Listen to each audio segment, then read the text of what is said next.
તમે નદી કે પર્વત નવી રીતે કેમ રમવાની છે? તમે પહેલા નદી પર્વત રમ્યા છો ને?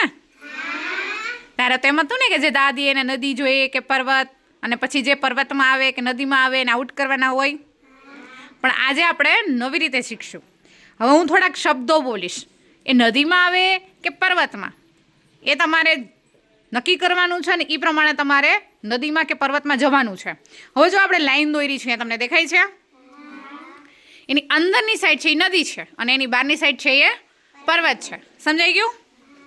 ચલો હું આ શબ્દ બોલું છું, એ ઉપરથી તમારે નક્કી કરવાનું છે કે નદીમાં હશે કે પર્વત પર હશે. બરાબર?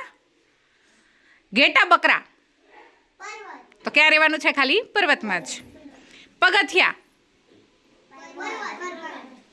માછલી, દેડકો. ચલો મનીષ આઉટ, કિંજલ આઉટ. દેડકો નદીમાં હોય તો પછી પર્વતમાં શા માટે જવાનું? રેતી, ઓટલો, ઊંડે ઊંડે પાણી, ટોચ, ઝાડ. ચલો વિધિ અને અંજલિ આઉટ. ઝાડ તો ક્યાં હોય? પર્વત પર. હોડી, પાણી. ચાલો આઉટ થઈ જાય, બેસી જાજો. પાણી, કાચબો,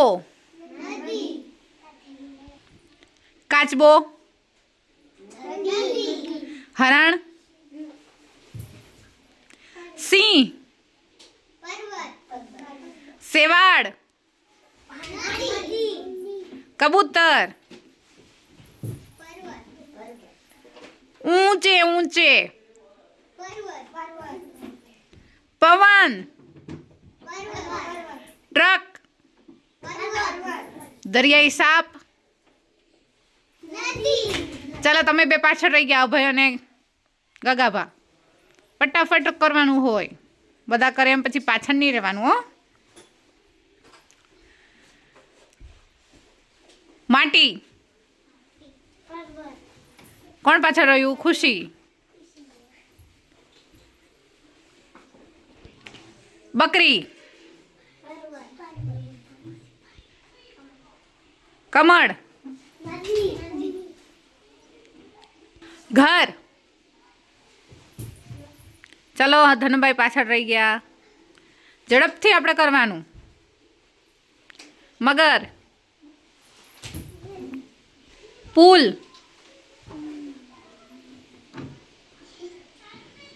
ક્યાં હશે?